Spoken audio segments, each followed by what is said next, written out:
Christmas మాసంలో Christmas పండుగ నిర్వహించడానికి ఇంత పెద్ద ఎత్తున ఏర్పాటు చేసిన కార్యక్రమంలో మా శాసనసభ స్పీకర్ గడ్డం ప్రసాద్ గారు, మంత్రివర్గ సహచరుడు పొన్నం ప్రభాకర్ గారు, మాజీ మంత్రివర్యులు మహమ్మద్ అలీ షబ్బీర్ గారు, ఇతర పెద్దలందరూ, అంజన్ కుమార్ యాదవ్ గారు, అదేవిధంగా చాలామంది బిషప్లు, పాస్టర్లు రాష్ట్రం నలుమూలల నుంచి రావడమే కాకుండా నా అభిమాన పాత్రులైన మా క్రిస్టియన్ మైనారిటీ సోదరులు వేలాదిగా ఇక్కడికి వచ్చి ఈ పండగను ఒక ఉత్సాహంతో జరుపుకోవడానికి ప్రభుత్వంతో కలిసి ఈరోజు ఈ శుభ కార్యక్రమాన్ని ఏర్పాటు చేసుకొని జరుపుకుంటున్న అందరికీ కూడా క్రిస్మస్ శుభాకాంక్షలు. మిత్రులారా, ఈ రాష్ట్రం, ఈ దేశం సుభిక్షంగా ఉంది అనంటే ఈ రాష్ట్రంలో, ఈ దేశంలో మత సామరస్యాన్ని కాపాడడమే కాకుండా ఈ దేశంలో ఏ మత విశ్వాసాలను ఎవరు విశ్వసించినా వారి మతాన్ని, వారి విశ్వాసాన్ని స్వేచ్ఛగా చెప్పుకునే అవకాశం కాంగ్రెస్ పార్టీ కల్పించింది, రక్షణ కాంగ్రెస్ పార్టీ కల్పించింది. ఏ రోజు కూడా కాంగ్రెస్ పార్టీ అధికారంలో ఉన్నప్పుడు ఎలాంటి తప్పిదాలు జరగకుండా మత సామరస్యాన్ని కాపాడడానికి సాయశక్తుల ప్రయత్నం చేస్తూ అనుకోకుండా ఎక్కడైనా చెదురుమదురు సంఘటనలు జరిగినా నాటి ప్రభుత్వాలు ఎప్పటికప్పుడు వాటిని సవరించుకుంటూ సమస్యల్ని పరిష్కరించుకుంటూ ముందుకు తీసుకెళ్లిన ప్రభుత్వము కాంగ్రెస్ పార్టీ ప్రభుత్వం. ఈరోజు పెద్దలు గొల్లపల్లి గారు చెప్పినారు, వాస్తవంగా చాలా సందర్భాలలో నేను మాట్లాడడం జరిగింది, చెప్పడం జరిగింది. డిసెంబర్ నెల మిరకల్ మంత్, తప్పకుండా మిరకల్ జరగబోతుంది. మా క్రిస్టియన్, ముస్లిం మైనారిటీ సోదరుల మీద నాకు సంపూర్ణమైన విశ్వాసం ఉంది. ఆ మిరకల్ మంత్లో వాళ్ళ శ్రమ, వాళ్ళ త్యాగం ఉంటుంది అని చెప్పిన ఈరోజు నేను చెప్పిన మాట వాస్తవం. ప్రపంచానికే డిసెంబర్ నెల మిరకల్ మంత్. ఎందుకంటే యేసు ప్రభువు జన్మించి తనను నమ్ముకున్న మానవాళిని పాపాల నుంచి ప్రక్షాళన చేసి వాళ్ళని స్వర్గంలో సుఖశాంతులతో ఉండే విధంగా తన రక్తాన్ని ధారపోసి పాపులను కాపాడడం జరిగింది. అదేవిధంగా వారి స్ఫూర్తితో వారిచ్చిన సందేశాన్ని గుండెల నిండా నింపుకొని ఈరోజు ఈ రాష్ట్రంలో ఉండే మైనారిటీ సోదరులు ఒక సామాజిక స్పృహతో సమానమైన న్యాయాన్ని అందించే ప్రభుత్వం రావాలి, సెక్యులర్ గవర్నమెంట్ ఉండాలి, సెక్యులర్ గవర్నమెంట్లో సేఫ్గా ఇక్కడి ప్రజలు ఉంటారు అనే విశ్వాసంతో శ్రీమతి సోనియా గాంధీ, మల్లికార్జున్ ఖర్గే గారి నాయకత్వంలో ఉన్న కాంగ్రెస్ పార్టీని మీరు ఆశీర్వదించి ఈరోజు అధికారంలోకి తీసుకురావడం జరిగింది. ఈ జర్నీ ఇది పూర్తి కాలేదు. మొన్న కర్ణాటక రాష్ట్రంలో మీరు అధికారంలోకి తెచ్చిండ్రు. నిన్న హిమాచల్ ప్రదేశ్లో కాంగ్రెస్ను అధికారంలోకి తెచ్చిండ్రు. నేడు ఈనాడు తెలంగాణలో కాంగ్రెస్ పార్టీని అధికారంలోకి తీసుకొచ్చి ఒక సెక్యులర్ ప్రభుత్వాన్ని ఏర్పాటు చేసిండ్రు. కానీ ఇంతకంటే పెద్ద గురుతరమైన బాధ్యత ఈ దేశ పౌరుల మీద ఉన్నది. 140 కోట్ల ప్రజలు సుఖశాంతులతో మత సామరస్యాన్ని కాపాడుకుంటూ ఈ దేశం పరడవిల్లాలి, ఈ దేశం అభివృద్ధి పదం వైపు దూసుకు వెళ్ళాలి అనంటే రాబోయే రోజుల్లో జరగబోయే లోక్సభ ఎన్నికలలో ఎర్రకోట మీద మువ్వన్నెల జెండా ఎగిరినప్పుడే ఈ దేశానికి రక్షణ ఉంటుంది. ఈ దేశంలో సర్వమత సమ్మేళనం శాంతియుతంగా ముందుకు సాగుతుంది. అందుకే ఈరోజు మా బిషప్లను కానీ మా పాస్టర్లను కానీ మా పెద్దల్ని కానీ ఏ చేతులతో మమ్మల్ని ఆశీర్వదించి ఇంత ఉన్నత స్థాయికి తీసుకొచ్చిందో ఈరోజు దేశ భవిష్యత్తు దేశ రక్షణనే ఈరోజు అనుమానాలకు దావు తీసే పరిస్థితి కనిపిస్తుంది.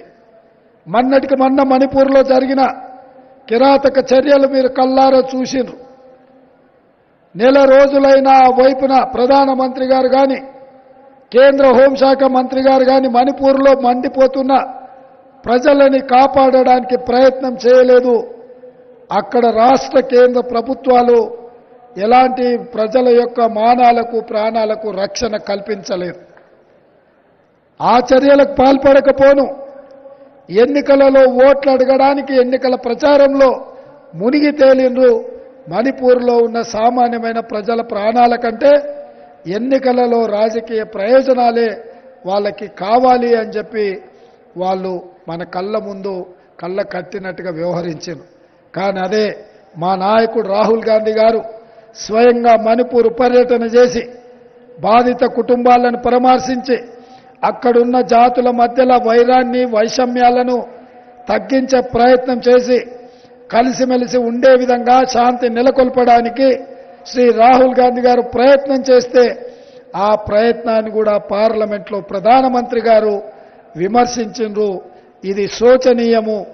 ఇట్లాంటి మణిపూర్ లాంటి సంఘటనలు దేశంలో ఇంకెక్కడ కూడా జరగకుండా చూడవలసిన బాధ్యత ఈ దేశ పౌరుల మీద ప్రతి ఒక్కరి మీద ఉన్నది. ఆ దిశగా ప్రయాణించడానికి మాకు శక్తినివ్వడానికి ఆ దిశగా మేము ముందుకు సాగడానికి బిషప్లందరూ కూడా మమ్మల్ని ఆశీర్వదించవలసిందిగా ఈ సందర్భంగా నేను కోరుకుంటున్నా. కాంగ్రెస్ పార్టీ ఎప్పుడు అధికారంలో ఉన్న inclusive government, inclusive growth, if it is welfare, if it is development అందరికీ అందుబాటులోకి తీసుకురావడమే మా లక్ష్యము. నిస్సహాయులకు సహాయం అందించడం మా ప్రభుత్వ లక్షణం. అదేవిధంగా అర్హత ఉన్న వాళ్లకు అవకాశాలు కల్పించడం మా ప్రభుత్వం యొక్క లక్ష్యం. అందుకే ఈ దేశంలో మీకందరికీ తెలుసు ఏకే ఆంటనీ గారు, ఆస్కర్ ఫెర్నాండెస్ గారు కేంద్ర ప్రభుత్వంలో అత్యంత కీలకమైన శాఖలు నిర్వహించడమే కాకుండా నీతికి నిజాయితీకి దేశభక్తికి మారు పేరుగా ఏకే ఆంటనీ, ఆస్కర్ ఫెర్నాండెస్ గారు వారి జీవిత కాలం వారు బాధ్యతలో ఉన్నంత కాలం వారు అహర్నిశలు కృషి చేసిండ్రు. ఈ దేశంలో ఎవరు కూడా పదవులు ఇస్తామంటే వద్దన్నారు. కానీ ఏకే ఆంటనీ గారికి పార్టీ మొత్తం మీకు బాధ్యత ఉంది, ఢిల్లీలో ఉండండి, మీకు రాజ్యసభ ఇస్తాం, అన్ని అవకాశాలు కల్పిస్తామంటే కూడా యువతకు మనము అవకాశాలు ఇవ్వాలి, వాళ్ళకి ఇవ్వండి.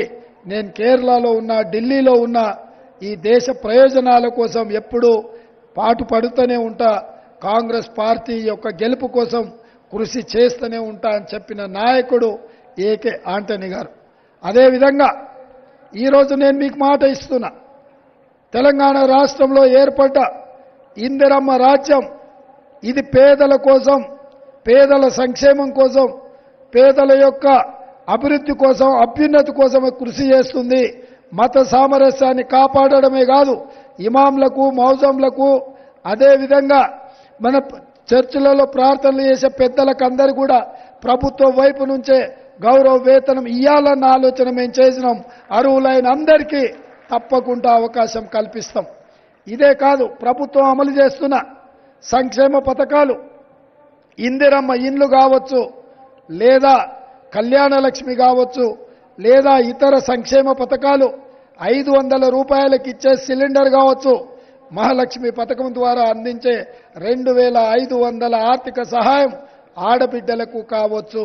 ఈ రకంగా ఏ సంక్షేమ పథకం తీసుకున్నా క్రిస్టియన్ మైనారిటీ సోదరులకు చివరన ఉన్న ఎక్కడనో మారుమూల పల్లెలో ఉన్న వాళ్ళకు కూడా ఈ సంక్షేమ పథకాన్ని అందించే బాధ్యత మా ప్రభుత్వం తీసుకుంటుంది. సంపూర్ణంగా భద్రంగా విశ్వాసంగా మేము మీకు పరిపాలన అందిస్తాము. మేము పాలకులము కాదు, మేము సేవకులము. మేము యేసుక్రీస్తునే ఆదర్శంగా తీసుకొని వారి త్యాగాలను మననం చేసుకుంటూ మాకిచ్చిన బాధ్యతాయుతంగా నిర్వహిస్తూ సతీష్ గారు చెప్పిండ్రు, రేవంత్ అన్న అంటే మీరు అన్నగా ఉంటే మేము అండగా ఉంటాము, మేము ఆశీర్వదిస్తామని. ఈరోజు నేను ఇంత వాడిని అయ్యి ఇక్కడికి వచ్చినా అంటే మా మోహన్ గారు ఉన్నారు. మొట్టమొదట నేను మిడ్జిల్ మండలంలో జడ్పీటీసీగా స్వతంత్ర అభ్యర్థిగా పనిచేసినప్పటి నుంచి నా రాజకీయ విధానం, నా వ్యవహార శైలి, నేను తీసుకుంటున్న నిర్ణయాలు ఏ విధంగా ఉండేనో వారికి తెలుసు. జడ్పీటీసీ నుంచి ఈరోజు ముఖ్యమంత్రిగా బాధ్యత చేపట్టిన ఏ రోజు కూడా సామాన్యులకు దూరం కాలేదు, నా బాధ్యతను మరవలేదు. భవిష్యత్తులో ఏ బాధ్యత ప్రజలు ఆశీర్వదించి మీ అభిమానంతో అవకాశం ఇచ్చినా నిత్యం గుర్తుపెట్టుకుంటూ బాధ్యతను మరవకుండా ఈ రాష్ట్రాన్ని అభివృద్ధి పదం వైపు నడిపిస్తూ మత సామరస్యాన్ని కాపాడి మిమ్మల్ని అందరినీ ఎప్పటికీ ఇదే విధంగా కలిసే విధంగా ఏ సందర్భం వచ్చినా స్వేచ్ఛగా సచివాలయం తలుపులు మీకు ఎప్పుడు తెరిచే ఉంటాయి. ఎప్పుడైనా మీరు రావచ్చు, ఏ సమస్య అయినా మీరు విన్నవించవచ్చు. అందుకే ఘడీలలాగా ఉన్న ముళ్ళ కంచెలతో ఇక్కడి ప్రజల్ని ఎన్నుకున్న ప్రజలనే దూరం పెట్టి పోలీసు పహారాల మధ్యలో ఉన్న ప్రభుత్వాన్ని ముళ్ళ కంచెలు బద్దలు కొట్టినాం. ప్రజావాణి కార్యక్రమాన్ని చేపట్టినాం. ప్రజలు తమ వాణిని స్వేచ్ఛగా వినిపించే అవకాశం కాంగ్రెస్ పార్టీ మా ప్రభుత్వం కల్పించింది. ఎప్పుడు ఏ సమస్య వచ్చినా మా దృష్టికి తీసుకురండి, తప్పకుండా అండగా నిలబడతాం, ఆ సమస్యల్ని పరిష్కరిస్తామని తెలియజేస్తూ మరొక్కసారి క్రిస్మస్ శుభాకాంక్షలు మా మిత్రులందరికీ మీ ద్వారా ఈ దేశ ప్రజలందరికీ కూడా క్రిస్మస్ శుభాకాంక్షలు తెలియజేస్తూ మీ అందరి దగ్గర సెలవు తీసుకుంటున్నా. జై హింద్.